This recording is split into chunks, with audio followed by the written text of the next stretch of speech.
Okay, so here's a really simple number game for children to practice adding and combining numbers up to 9. You can find it commercially. It's a game called Shut the Box. Here I'm showing where I've got cards numbered 1 to 9, or we can use the special dot patterns. So the first 6 are the dice patterns, and then for 7 we've got a 4 and a 3. The 8 is 2 4s, and the 9 is a 5 and a 4, which helps the children start to see how those numbers are combined.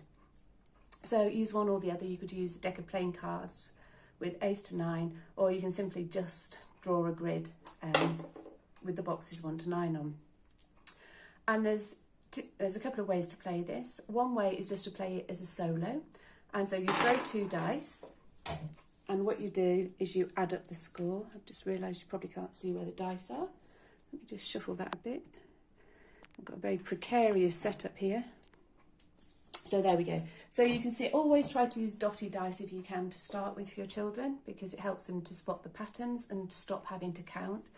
So I can see here I've got a 5 and an 8.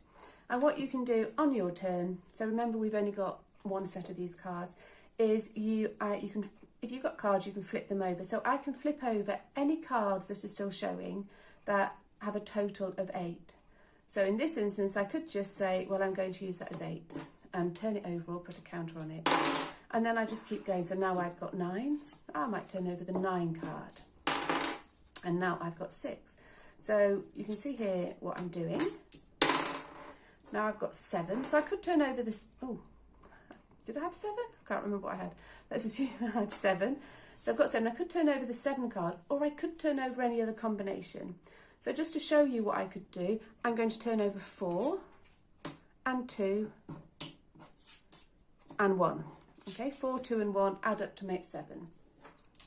And I keep going. So now I've got 3, so I can turn over my 3. That's my only option. And 6. There are no cards I can turn over that add up to 6. Remember, we're only using one row. And so that's the end of my turn, or the end of the go. So if you're playing it solo, the aim would be to try to be able to turn all the cards over. If you've managed that, then you've won. What you could do, if you want to play it, you could take turns. So one of you have a go, and then perhaps you could count up how many dots are left, and that would be your score for that round. So here I'd have scored 12, and obviously get the children to do as much adding up as you can, and then the next person would have their go. And obviously the lowest score is going to win. So you could play several rounds and see who's got the lowest score overall. Another way to play it is to alternate. So let's play it this time. We'll play it with the top number cards. So we can alternate what we go, and the aim is for your opponent not to be able to go.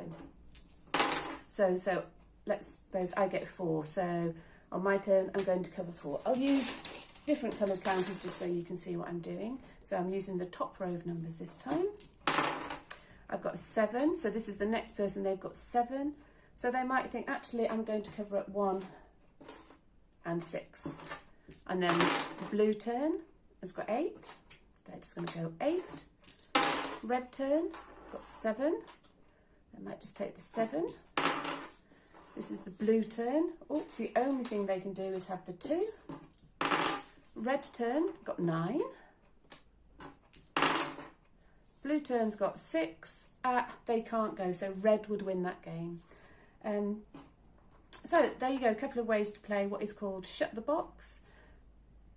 So play with that. The thing is, with children who are struggling to get their number sense, the more things you can play where they're just having to do really simple sums and recombining and just adding up numbers, it will just start to sink in without them having to learn it. So try that, play that, invent new ways of playing it. Have fun.